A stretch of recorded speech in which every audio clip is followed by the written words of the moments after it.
cool. Okay. So I don't need this, paper. Okay. Okay, if everyone's ready, so we can start. This is what should be done by one who will skill in goodness and who knows the path of peace.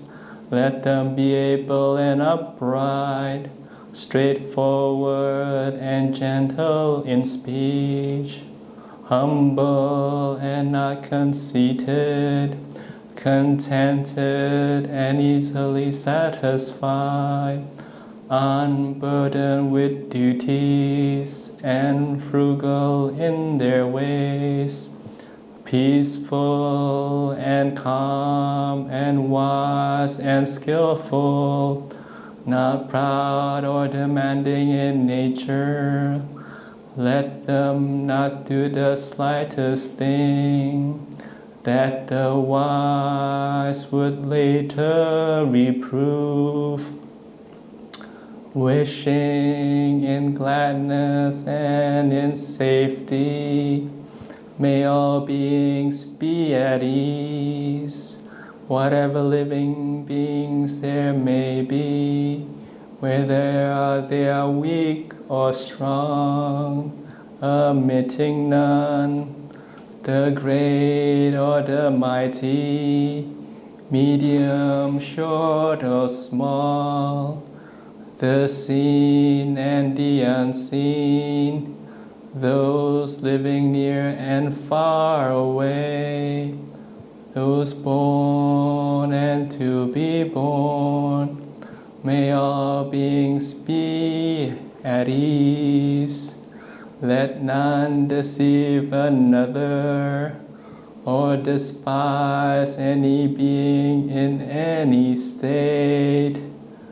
Let none through anger or ill will wish harm upon another, even as a mother protects with her life her child, her only child, so with a boundless heart should one cherish all living beings, radiating kindness over the entire world, spreading upwards to the skies and downwards to the depths, outwards and unbounded, free from hatred and ill will, whether standing or walking, seated or lying down, free from drowsiness. One should sustain this recollection. This is said to be the sublime abiding. By not holding to false views, the pure-hearted one, having clarity of vision, being free from all sense desires, is not born again into this world. Sadhu, sadhu, sadhu. First of all, anyone has any topic for me to talk about, so please don't be shy and you can just, can talk about that. Anyone? Oh, okay. Okay. Quite often monks, Venerable, talk about their day. Okay. And how their practice fits into their days, and the challenges they face as well. So. Okay. That's the unusual things. For me, it's the challenges are, I don't know what the challenges are actually. It's quite easy actually in being monastery. I'm not sure. And either. Gloria has given a topic as well. Okay, cool. Where can I see the topic? Yes, actually, I haven't got the chat open. Just.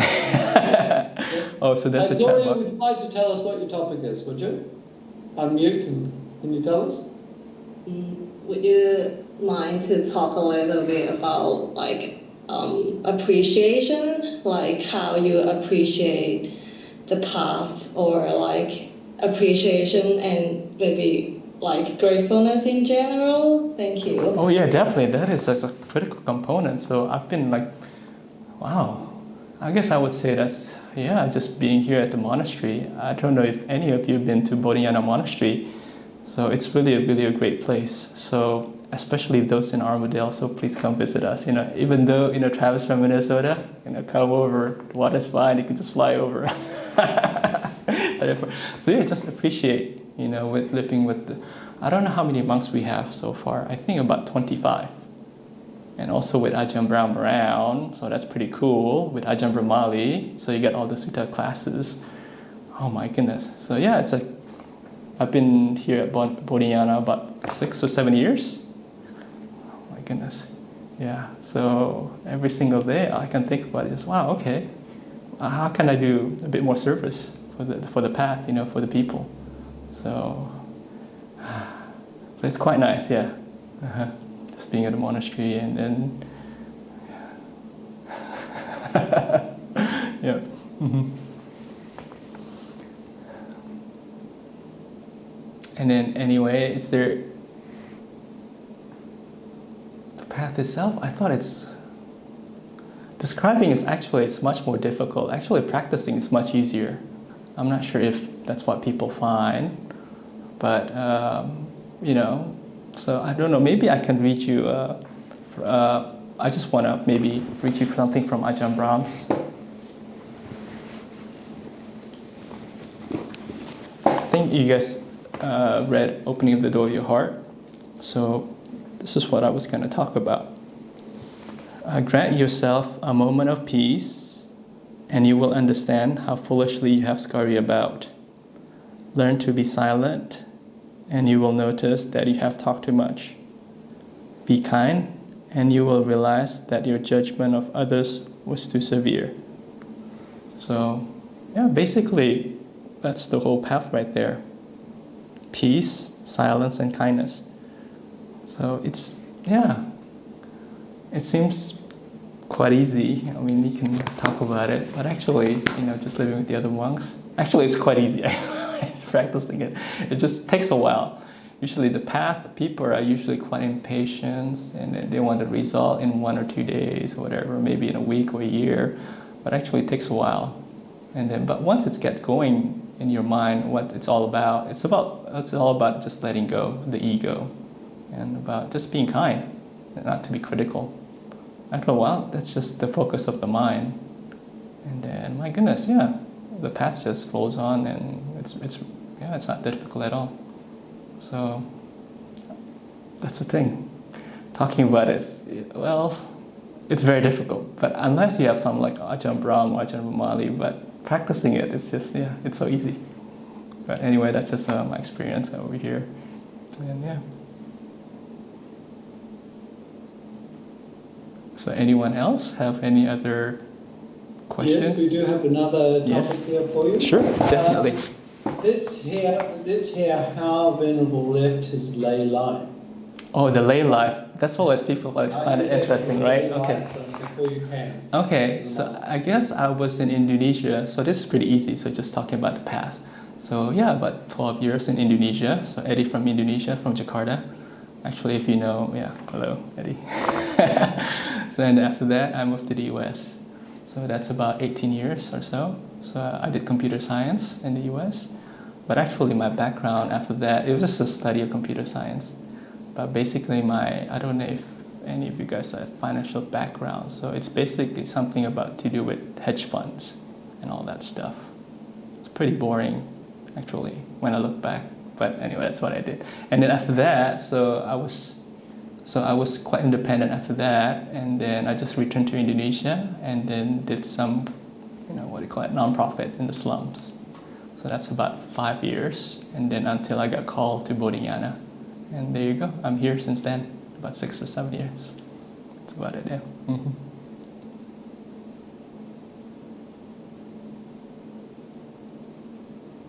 I'm just having a look now. Yes, I do. Anything there? Uh-huh. Anyone else? Venerable Ananda. Yes. Oh, hi, Al. Yeah. Oh, hi. Oh, yes, thank you. You should come again to Jana Grove, please. So you have to... I'm coming on Friday. Yes. Oh, yes. Thank you. Okay. Yeah, Ajahn Brahm will be out from his retreat then. Okay. Yeah. Fantastic. Yeah. I would like to know about how you started meditating, please. Oh, how... Maybe... I would say when I was 23 or 24, so someone in college, so I think just a suite mate in an international dormitory. He's a Japanese American, so I told this. Oh yeah, I think his sister went to a Goenka retreat. I'm not sure if you guys know about Goenka. I think most of you. Okay, yes. So basically, that's I went to a Goenka retreat. I kind of enjoy what Ajahn Brahms called the bliss, I guess. So just the first retreat. So after that, it just gets hooked by that. And basically, yeah, that's how I become a monk as well. So that was like when I was 23. Now I'm 42. So it's close to 19 years. And yeah, it's been pretty easy. Yeah. Mm-hmm. Thank you, El. Thank you, Venerable. I'm very happy for you that it's been an easy path and a blissful path for you. Unfortunately, I find that it's quite rare. It's just like what Ajahn Brahm experienced. So I don't know if I'm the best person to ask, for experiences, because you need people who actually go through like a bit of trouble spots. Whereas for some reason, Ananda here just got it so lucky. So that's why I can't give you a talk, because for Ananda, it's quite simple, yeah. What you do is just relax and then see what happens. And literally, that's it, yeah. So if no one has any topics, so I'll roll on with the meditation, which I really, really enjoy. Yeah. But anyway, if you have any... Could you explain to me why you chose your name? My friend in Laos, her son has got the same name as yours. Excellent. Because actually, that's not the name... I'd appreciate an explanation. Because that name wasn't even in my top 10. I would say like my number one, because I have like a thing for my... Sumangalo is also from California. I don't know if you guys know Venerable Sumangalo. Okay, so yes, So basically, I'm like we're really close friends because he's from Northern California, I'm from Southern California, so we're pretty close. And I was the one who told him about Bodhinyana, and he signed up first, even though I was the one who told him about Bodhinyana. And then so basically we're pretty close. So I just always want to have something named like Sumangalo, like an S. So my first pick is actually Sumano or Santi Vihari, something like that. But I don't know if you guys know Ping Pong. Ping Pong is from Thailand, so she Ping Pong, is that a good name? Santi, Sumano or something. Okay, no, pick something short, something easy, memorable. So, okay, how about Ananda? Okay, sounds good. So that's how I get the name. I just pick Ananda because Ping Pong asked me. So that's it. Yeah, actually after a while I just realized Ananda is quite nice. I don't know if you guys know the meaning of Ananda. Ananda is the Buddha's attendant. If you guys are, I think you guys know that's yeah. But Ananda in Sanskrit or in Pali just means bliss, which is quite nice. Bliss, yeah. Mm-hmm. Which basically meditation leads to. If it's people are just really really relaxed and are pretty enjoying themselves, yeah. Which I hope you guys do soon enough. Mm-hmm. Anyone else has any topic or questions? Yeah, sorry, I'm not the most articulate speaker out there. But don't worry, Ajahn Brahm will be coming out soon. We've got a new topic for you. Yes, okay. What called you to the slums in Indonesia? Oh, simple, I just want to help. And then basically how I find the people, I just basically roam around, just bike around in the slums. Say, yeah, so some of the people I meet just go in front of, I just stroll into their house and then just say, hey, you want to chat? And then that's it. So I meet different people, and then it lasted like 5-6 years. Even now, I just help someone, just talk with someone in Kota Malang. I think Eddie knows what Malang is. Malang is in East Java. So someone is helping, used to be my family's money, but now it's like a friend's family from Taiwan, so actually distribute in different slums, different projects. So I was just chatting with the manager there. It was just like, yeah, before talking with you guys, that was pretty neat. So different challenges and all that. But I just told the manager, yeah, she can do whatever she wants with the money. So, yeah, but I think for her it's quite stressful because different priorities and all that stuff. Yeah, it's all samsara stuff. But in this group, all that can be let go, and you can just relax. Yeah. Mm-hmm. Is there anyone else who would like to suggest something or ask a question? Yeah.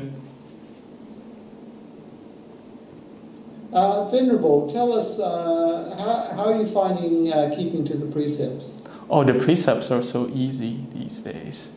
Maybe early on about the food, and then the entertainment, especially YouTube or whatever, the internet, the news and all that, because I think I was a news junkie because you have to keep track of the financial events and all that. But after a while, Wall Street journals, economists, and then even whatever, all those kind of trade papers that you find so interesting, different business, whatever, I just look at it now, it's like, why did I read this? I spent like 10, 15 years on that stuff, but now you don't have to worry about that. Mm-hmm. So the precepts, basically, that's what I find anyway. And also the kindness part. So basically, just to be soft and gentle with the people, in their speech. I find that the emphasis, if you put it there, and soft in speech, you also find yourself soft in the mind as well. So it's just that, and care for the people, just be kind, be gentle, and then it just carries through the meditation. And then unfortunately, I think the hardest part is for people just to be critical of themselves. That's what I find as well, people in the monastery. Because, okay, maybe I should be more kind or whatever, but it happens, sometimes people just lose the temper. After a while, it's fine. It's no big deal, yeah. Mm-hmm. Aside from that, it's just the food, temper, and then the internet, So all just disappear after 2-3 years. If you're committed to the path, just like Gloria asked about, it's just after a while the path is just so interesting. So it's just that's all kind of consumes the mind. And the path just basically so simple. It's just stillness and kindness. That's what Ajahn Brahm keeps saying. And then that's all you think about. You don't even think about the precepts. All you do think about, just focus on the mind, just the stillness and the bliss. And then have to let go a bit more, just to get that bliss a bit more, that stillness a bit more. And that's it. That's all the path is. Gloria. Yeah. Stephanie, would you like to unmute? Stephanie's got a question for you. Yeah. Stephanie, you there? Stephanie. Hello. Hello. Hi, Steph. I came and read about acceptance meditation. Yeah. I was just wondering if it was appropriate for with me when I have obsessive thoughts. I have obsessive thoughts about a couple of people who harmed me some time ago. Right. And I just I just have these repetitive thoughts and feelings of negative thoughts. Anyway, I was just wondering, acceptance meditation, because it was kind of like a post-traumatic stress thing. Right. And I was just wondering, would that be appropriate? And also, how do you do acceptance meditation? That's the thing. It's also definitely actually one of the key practice, acceptance. Acceptance basically just opening the door of your heart, basically just a loving kindness. So the thing is, you have to accept if it's not possible, the person, just the feeling, kind of the awful feeling. So basically just accept it, just open the door. So it takes a bit of practice, and then it takes a very skillful teacher like Ajahn Brahm just to kind of go through it in words. But actually, if you have that emotion kind of quality in the mind, has it been quite successful for you, Stephanie, that acceptance meditation, or has it been your mind trying to reject? I only just started it yesterday. Right. Okay. Just give that a shot. Give that a tough. But for me, wow, it's been tremendous, yeah. Basically, it's just opening up the mind, accepting, and then just embracing it. It's just whatever happens. It takes a while just to experiment. So that's the thing. So yeah, maybe if I see you in a different session, we can just talk about it a bit more. But just give it a shot. But I'm just wondering, who told you about that meditation? That's pretty neat, yeah. Good job. I went to is it in Fremantle, Right. Tara. Okay. Is it Tara? Right. Tara. Okay. And she said she mentioned it, but she didn't really.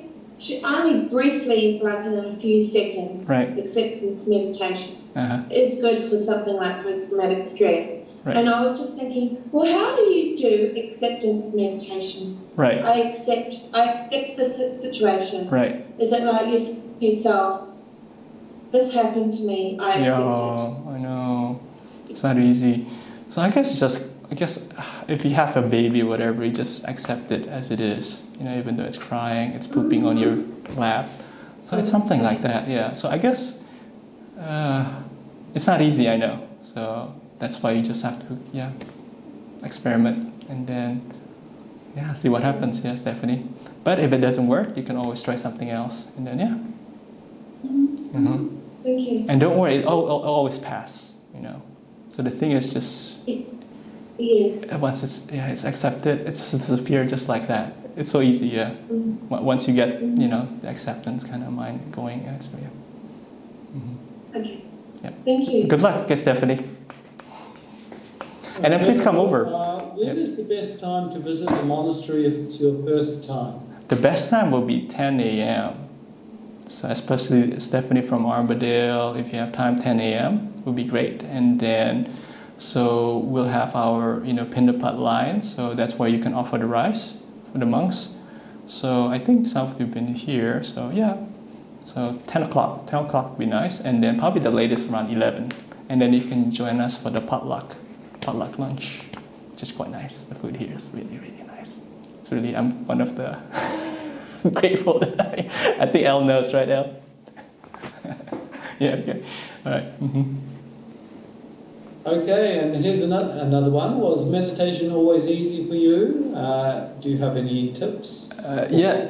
It's not easy. Because the default stage is actually easy, and then people make it difficult, unfortunately. Or maybe actually it's the hindrances that makes it difficult. Hindrances, I don't know if you guys know the 5 hindrances. It's basically wanting and ill will. I think Radha talked about it, what wanting. But always people forget the other side, the ill will. People for some reason don't want to talk to ill will. But I find that, ill will is like, that's the key. Once the ill will is gone, the wanting is gone. And then, it's quite easy after that, yeah. Mm-hmm. But the thing is, the wanting, the ill will itself, it just takes acceptance. That's why Stephanie's like, wow, okay, someone mentioned about that, so that's pretty cool. And then I guess we can try that, accepting. And this is what, if you look at Metta Sutta, it's all about acceptance actually, and then how to reduce the anger. Even as a mother protects with her life her child, her only child, so with a boundless heart should one cherish all living beings. That's including yourself. And most people forget that, yeah. So that's it. So basically you direct the metta to yourself. So the ill will is gone and the wanting's gone. After that, you just bliss out. But unfortunately, I think also people goes too quickly. I think just meditation, they expect results. There's always expectation behind it for some, and that's actually quite tricky as well. So actually, it's easy once after those hindrances are gone. But when the hindrances are there, it's not easy. I have to admit, yeah. I don't know if that makes any sense. Would you feel comfortable to lead us into a guided meditation now for half an hour? Oh, guided meditation? So probably the most effective I think it's just relaxing the body. I think that's the one, actually that's the only one that I know. Unless you wanted the acceptance as well. That would be perfect, Venerable. Okay. We'll be very happy with that. Okay. Yep. Thank you. Thank you for being nice to me. All right. Of course, you're most welcome. Okay. Okay, so I'm gonna, since I'm a fan of Sumangalo, I think he turns off the light. So before he does the meditation, I'm gonna do that. And you guys can also turn off the light as well in your room. So I think that makes it much easier. Oh, but still, I got a spotlight there.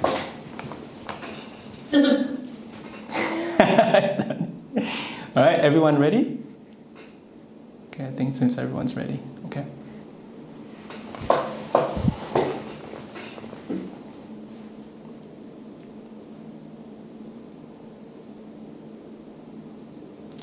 So anyone doesn't have to be sitting position. So I notice, it can be lying down as well. So maybe Martha might be lying down. Hopefully that's cool as well. That's fine, which is great. So actually I do a lot of lying down. And then you can do a lot of, loving kindness while you're lying down as well. Okay, but it seems like everyone preferred the sitting position, so that's fine too. Okay.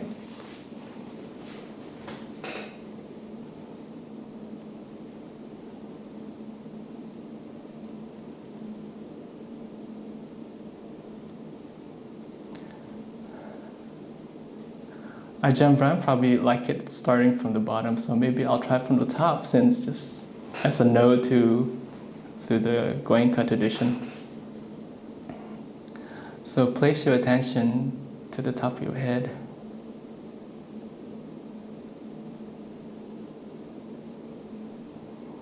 If you notice any tension, just relax it a bit.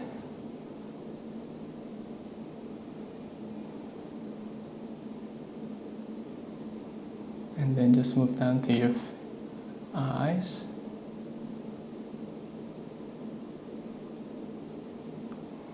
Notice if there's any strain on your eyes. And just let go of that stress.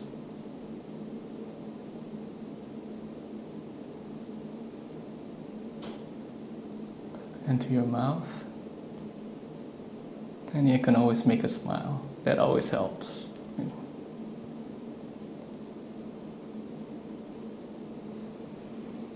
And then move down to your neck. You can move it left to right. Notice any tension, and let any tensions disappear.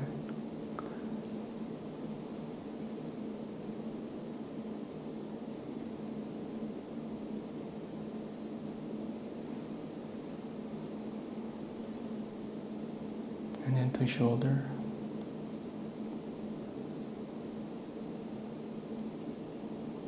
Let that just relax a bit more.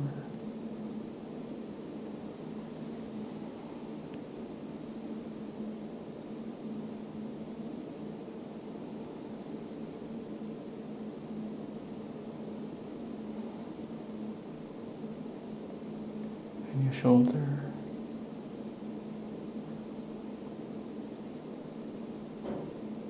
To your arms. To your hands, and you can sweep them. Feel any tension disappear.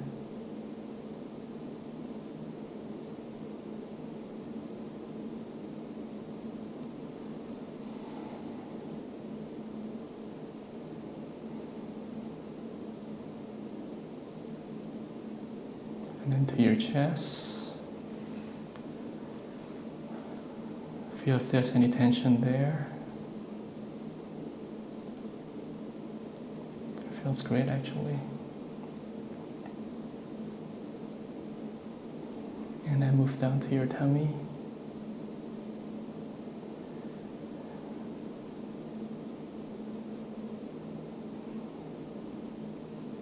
See if there's any discomfort in your tummy.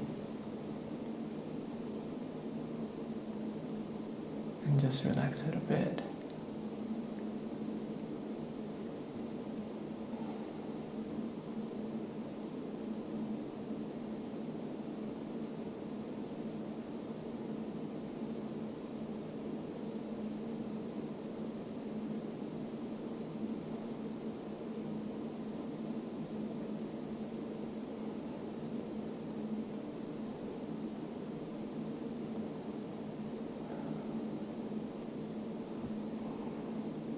Move to your back.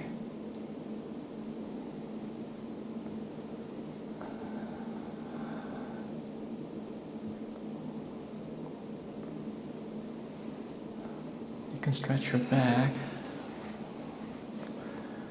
which always feels so nice. You can breathe in deeply and breathe out. Breathe in. Breathe out. Breathe in. Breathe out.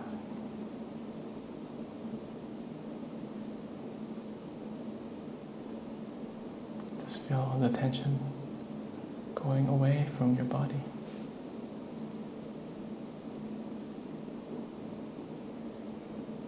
And from your back, just move down, move down, move down to your hips. Sometimes there'll be a lot of tension in your hips after you've been standing for too long, or been walking, or even been exercising to the gym. So you can just relax that a bit.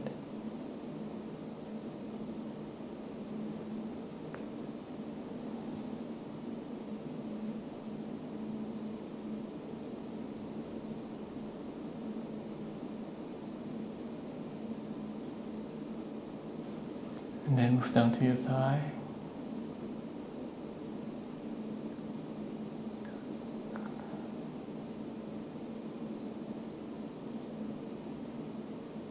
Relax that.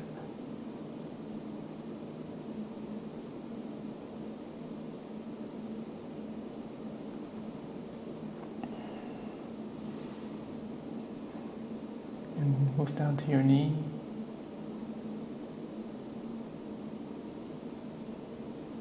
Sometimes knees gives people a lot of trouble, especially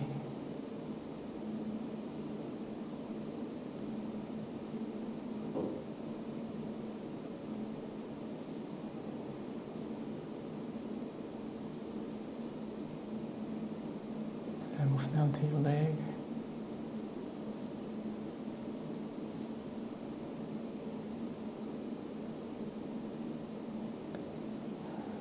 Relax your leg.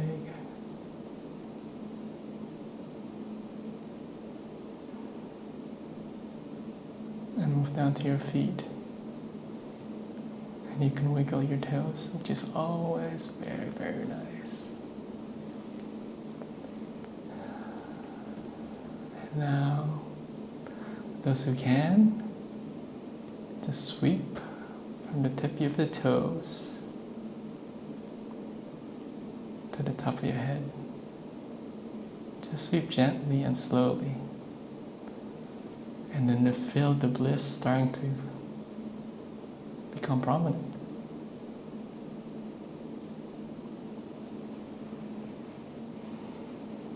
And then from the top, move down to the toes. Sweep that again.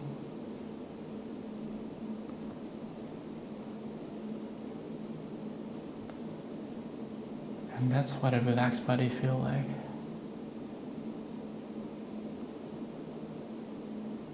You can either stay here with relaxed body, or you can actually move to the mind and then relax that.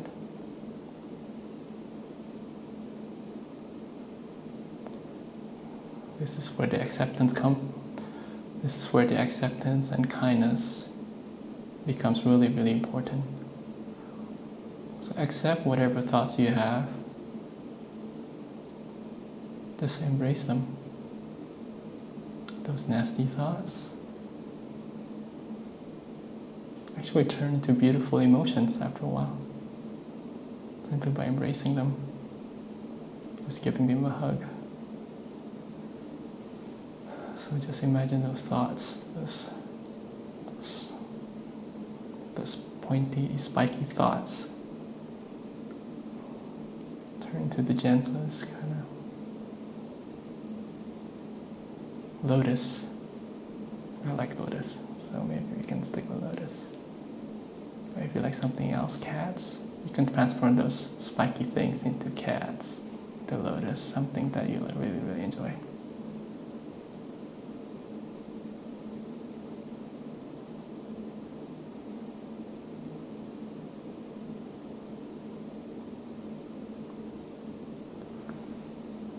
And those who have the bliss, you can focus on that as well. The bliss is what carries the mind deeper into stillness. So, I'm going to be quiet for a while and ring the gong once the meditation session is over.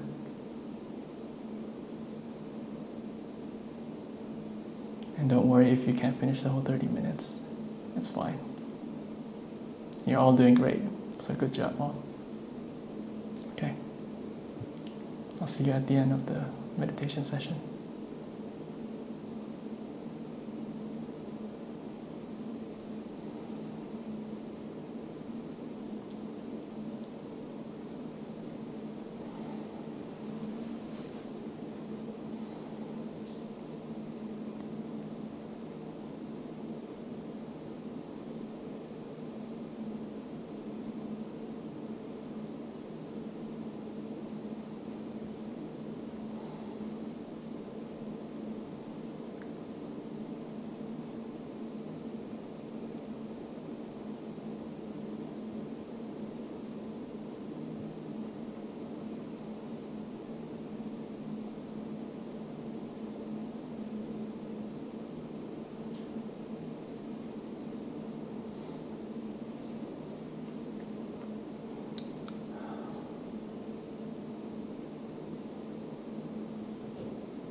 So it's 8 o'clock now.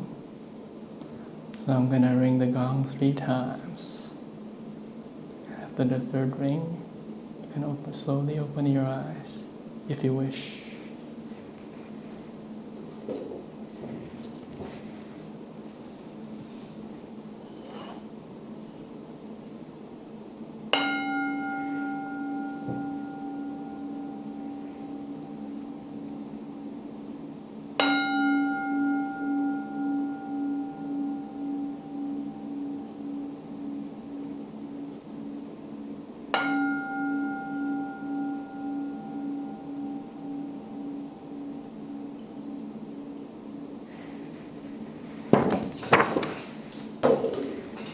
Welcome back, everyone.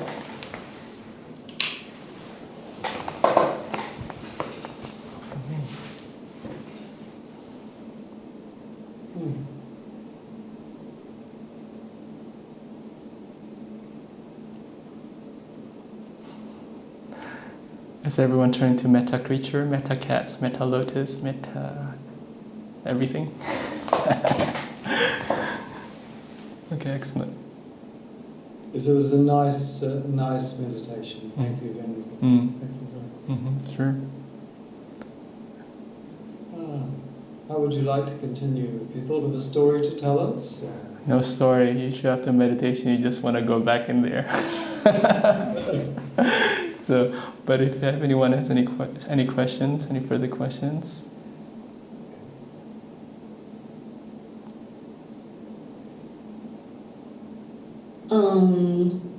Listening. Yeah. Listening to your Chevy. I'm wondering, like, because you look so carefree, and I'm the complete opposite. Yeah, I know. Sorry, Gloria. So that's why there's.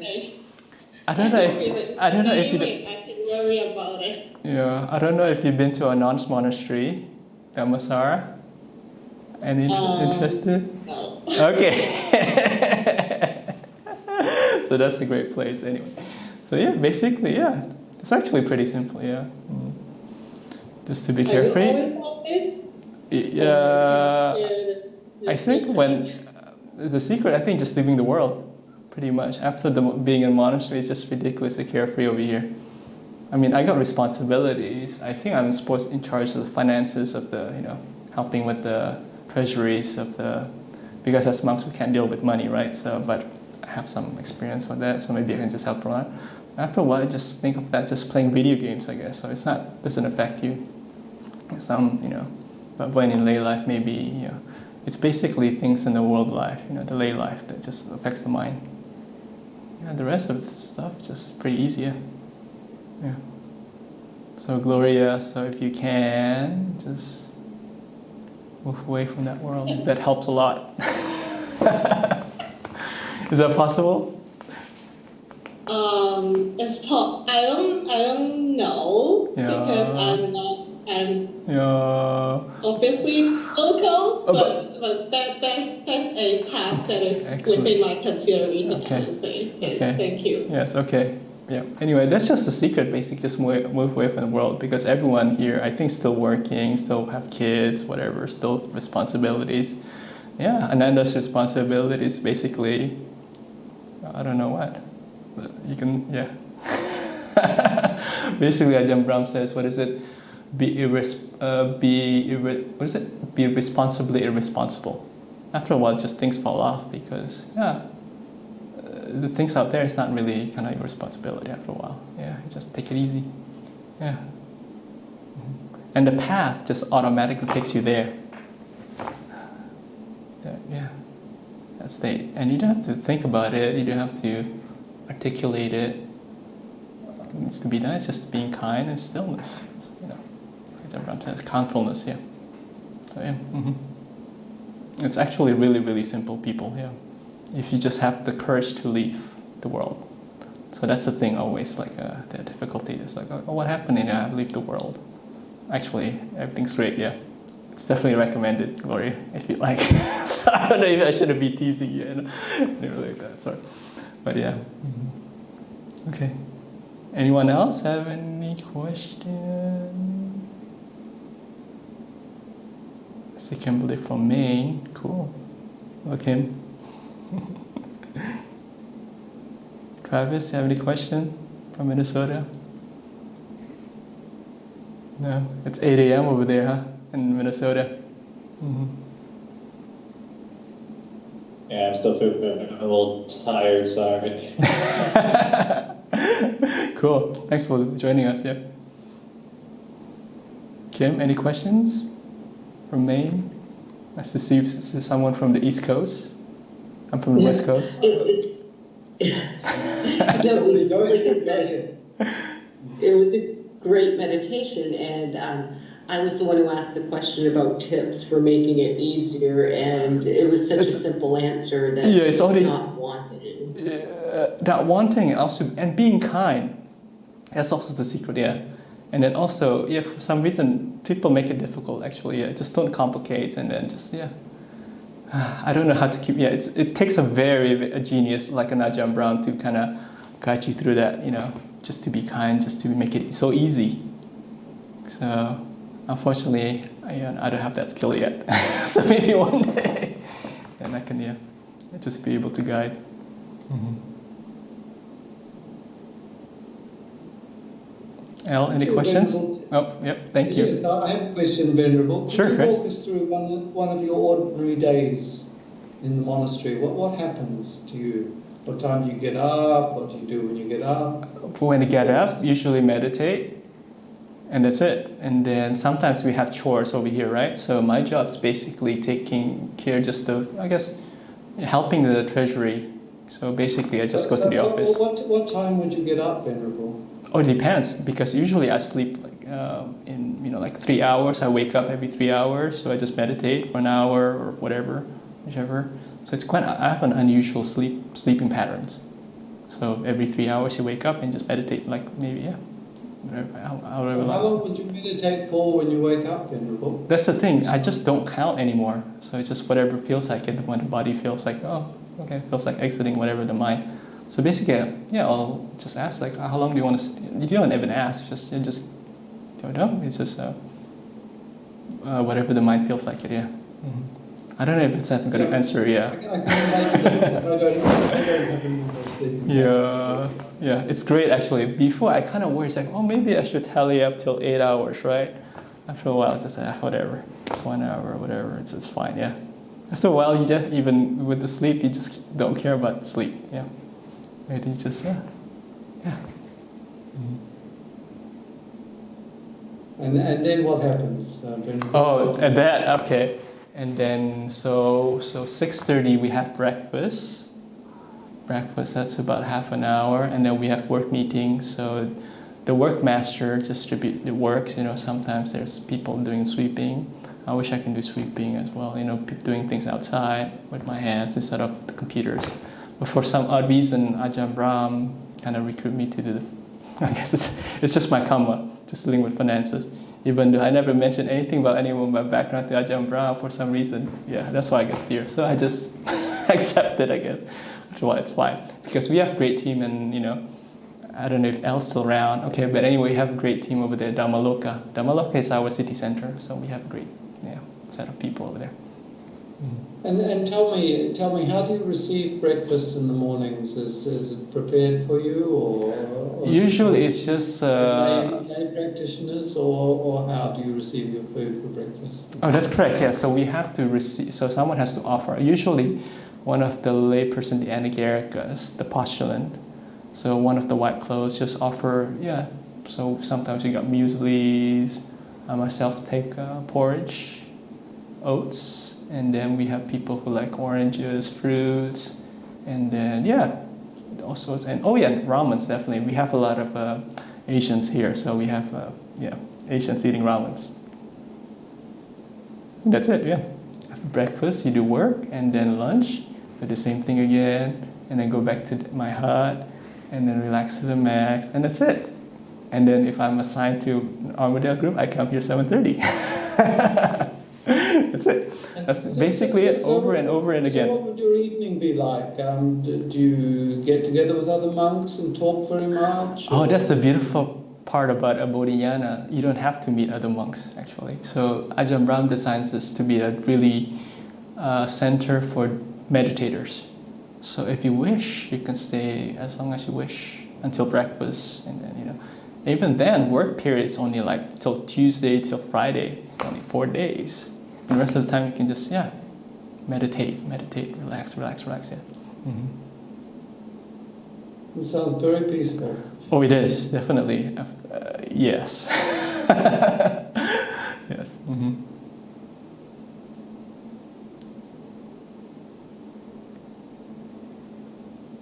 Is there anybody else who'd like to ask a question? No. Nikki from UK.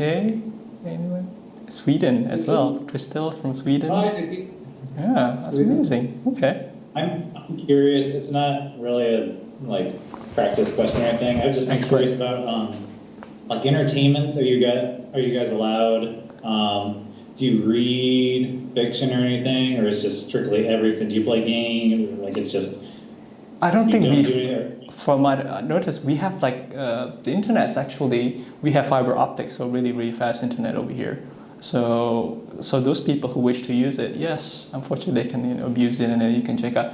Basically, what I find is basically, you can people maybe check out YouTube, whatever, the news, but we don't really monitor that. So, but you find that it just kind of your meditation just takes a hit dramatically because it's just, oh my goodness, what you see at YouTube right now, what's going on in the news, you just don't want to see.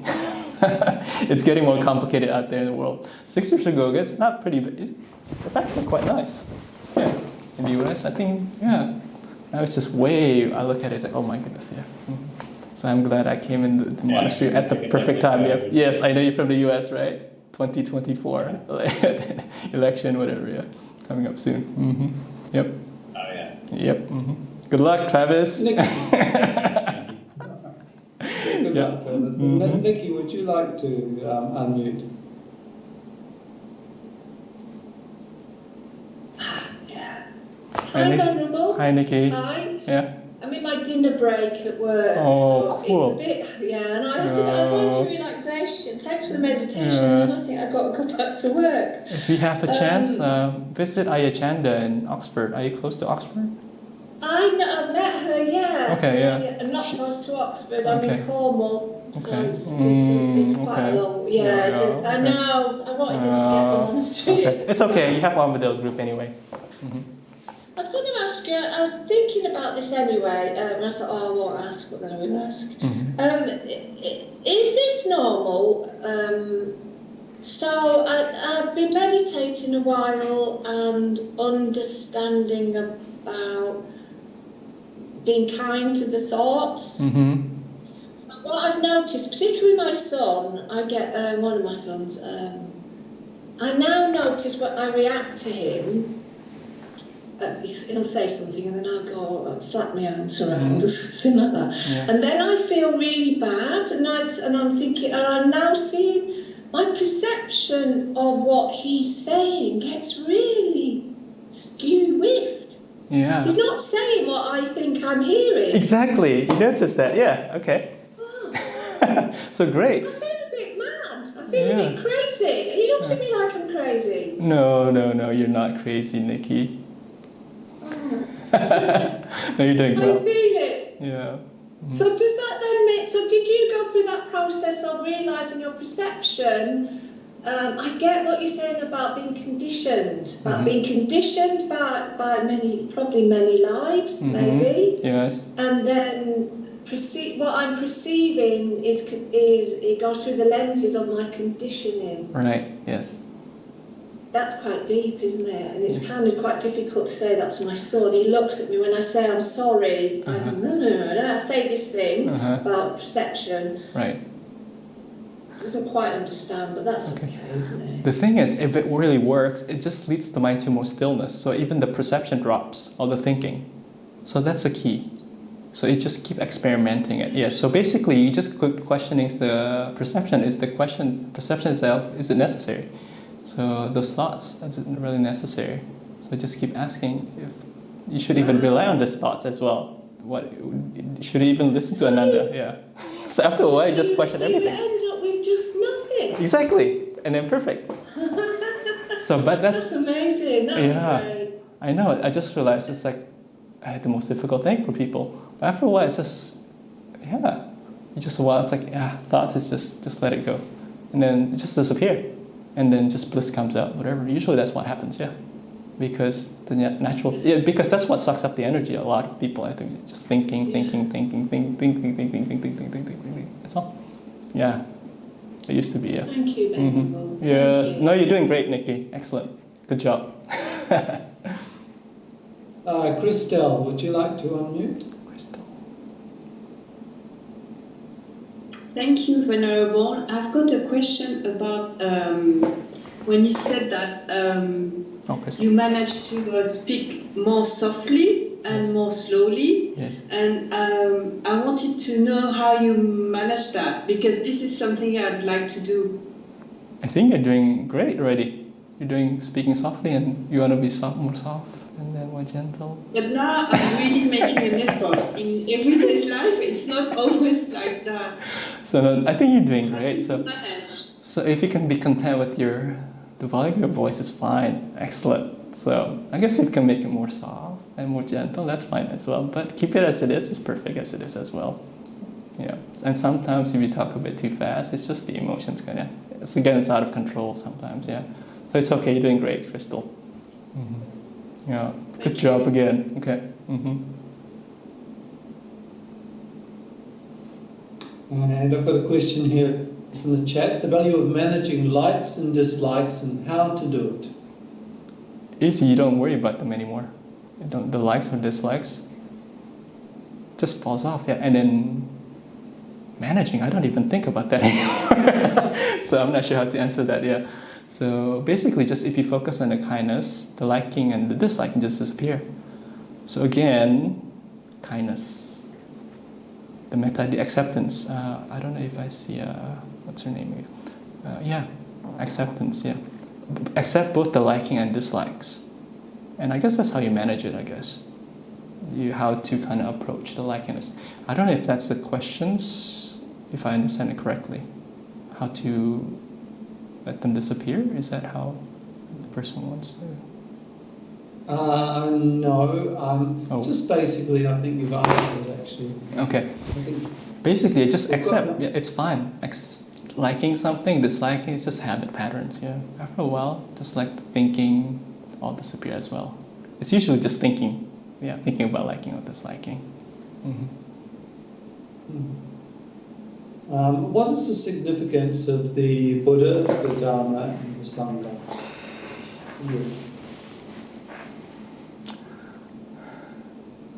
The Sangha is people, for me anyway, as a monastic, Sangha is the people that I live with.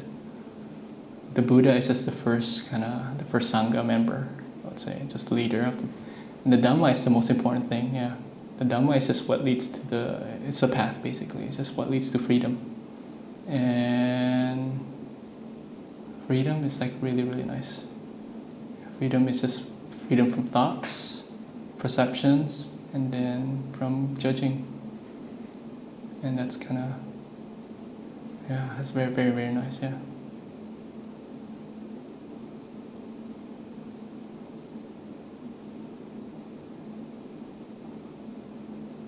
Is there anyone else who would like to unmute and ask or put something in the chat?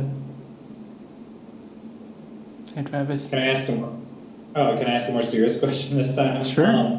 What do you do about physical pain? Like, I pulled my back last week. And I feel like we're meditating and stuff. I feel like my mind just wants to go, like it doesn't want to feel pain at all, so it just keeps flittering off, and I don't. Like, do you have any techniques for that kind of thing? Yes, just move. Just move. Just if it's your back, just move it. Yeah, that's fine. That's the thing. So the thing is, just you have to first. Also, meditation itself requires like a comfortable body. So please make yourself comfortable. That's why if you want to lie down, for me, lying down meditation is great. Even if you fall asleep, that's fine too. Everything is fine actually. Meditation. Just as long as your body is relaxed and the mind's relaxed. The mind just automatically just search, that bliss. Anyway, that's what I find, yeah. Is it helpful, Travis? Okay. So it's okay to move. That's fine. Here's a one for you, Venerable. Cool. Why do people bow down to the monks and nuns? Oh, you don't have to. It's just most people, the traditional Buddhists probably find it inspiring. And I always love bowing to anyone, actually, to the Ajahn Brahm, or my seniors. I don't think I'm allowed to bow to lay people, but if I'm allowed, well, okay, I'll do it too. It's Chris, I'll bow to you too. But unfortunately, I don't think it's allowed or something. But bowing is great. It just humbles the mind and also makes my meditations easier because you have like a humble mind, and a humble mind is easily contented and happy. That's what I find anyway. Mm-hmm. So that's just one reason to bow, I guess. A really good reason, just to have that humility.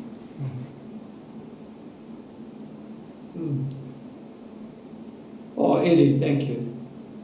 Oh, Eddie, hello. Bagaimana kabarnya? Baik. Okay.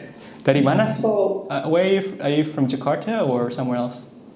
I'm from Borneo. Oh, Borneo. Okay, excellent. Okay. Borneo. Yeah, my parents from Borneo, from from Singkawang. Oh, yeah. Mm-hmm. I'm so close to that. Wow. Actually. Okay, sweet. Okay.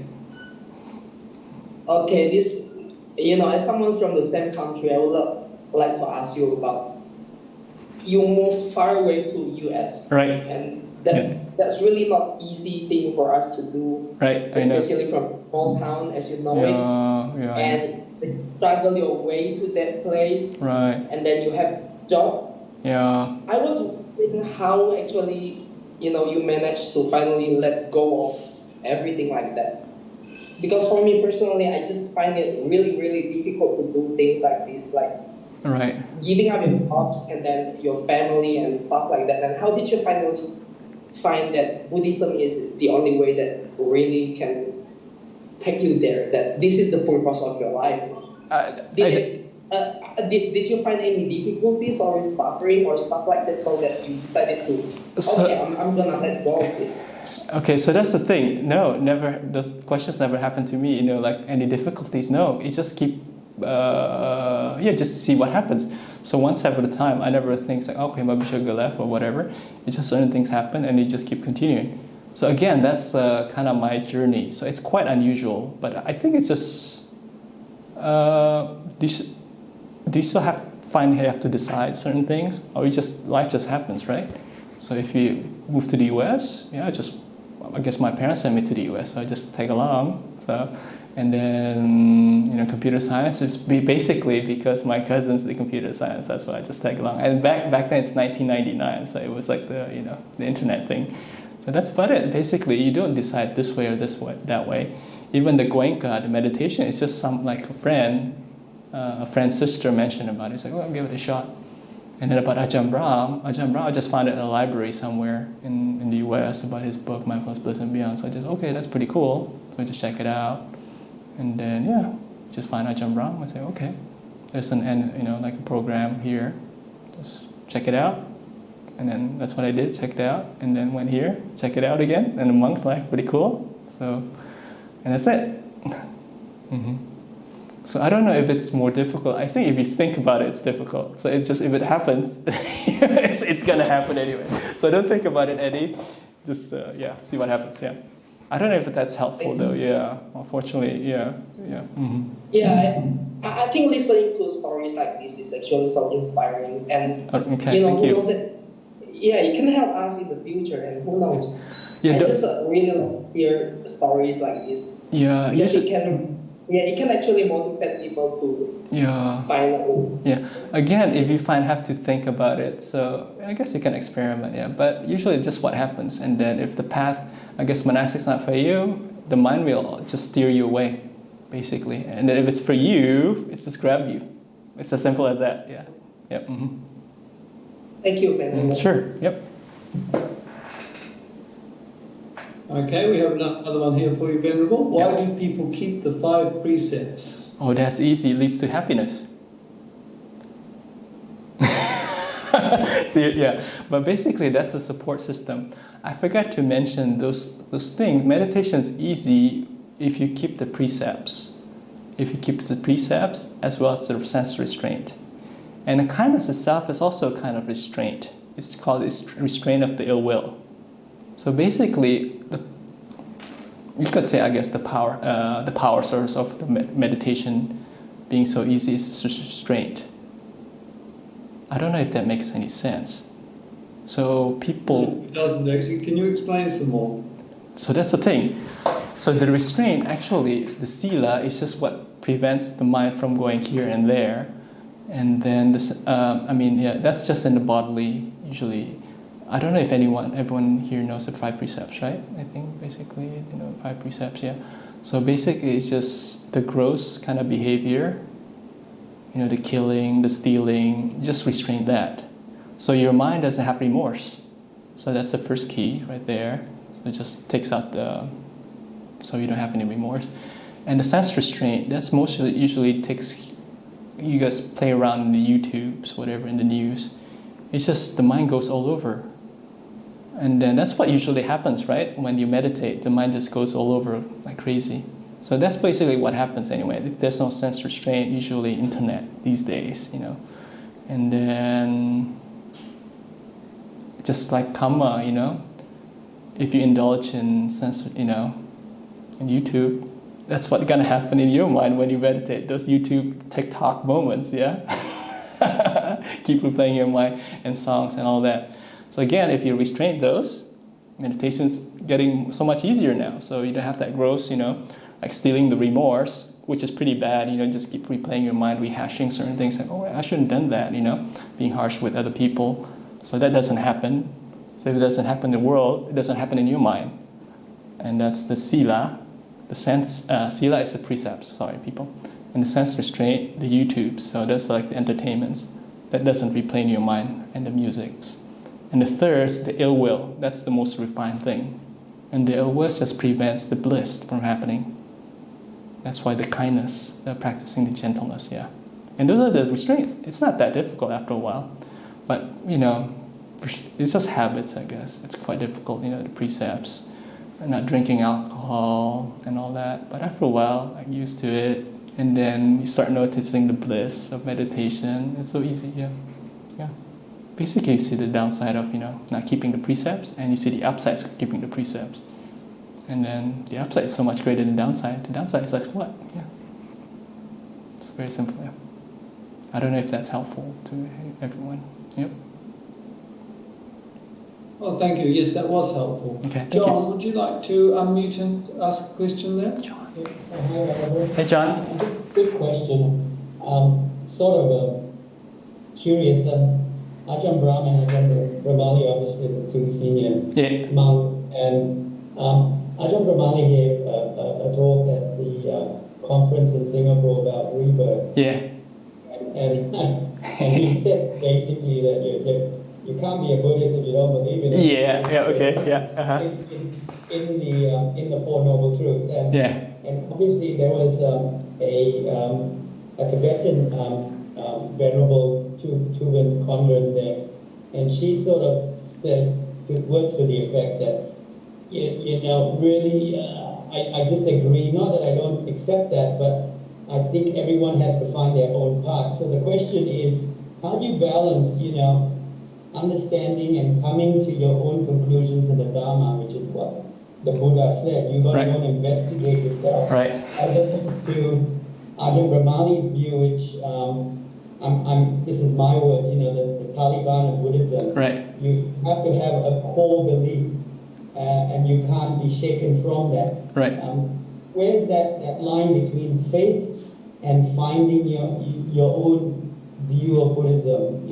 Okay, it's just basically, having faith in the Buddha. It's just after a while you just have faith, and then you just rely not so much on your own kind of conclusions after a while. So faith after a while is just so wonderful. It just brings you to that. It's just a meditation against all feely. So faith itself, I think people might find it a bit dangerous, right? Faith itself might be dangerous. I think that's why. I think most people. But again, if you can put that aside, that's fine as well if you don't believe in rebirth, as long as you can keep the precepts and then the sense restraint and the bliss.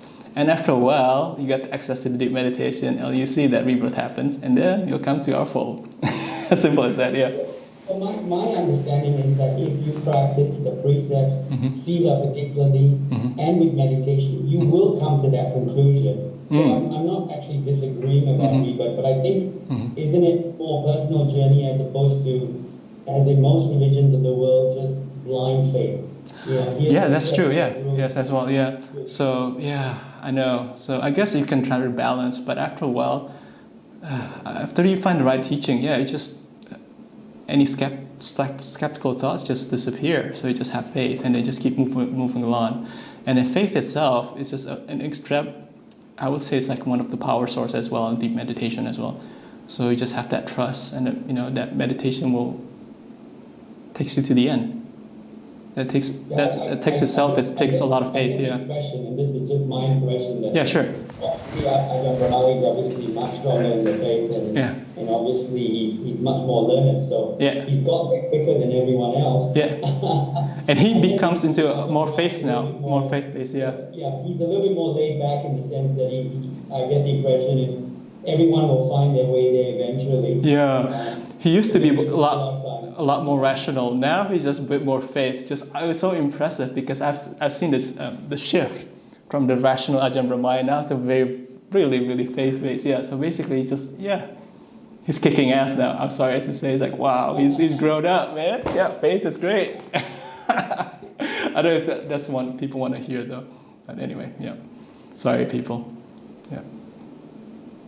Well, Venerable, we've reached the magic time to say goodbye. Would you be happy to offer us a blessing before you left? Just relax to the max, people. And that's it. That's all you need to do. Thank you, everyone. It's been really fun, yeah.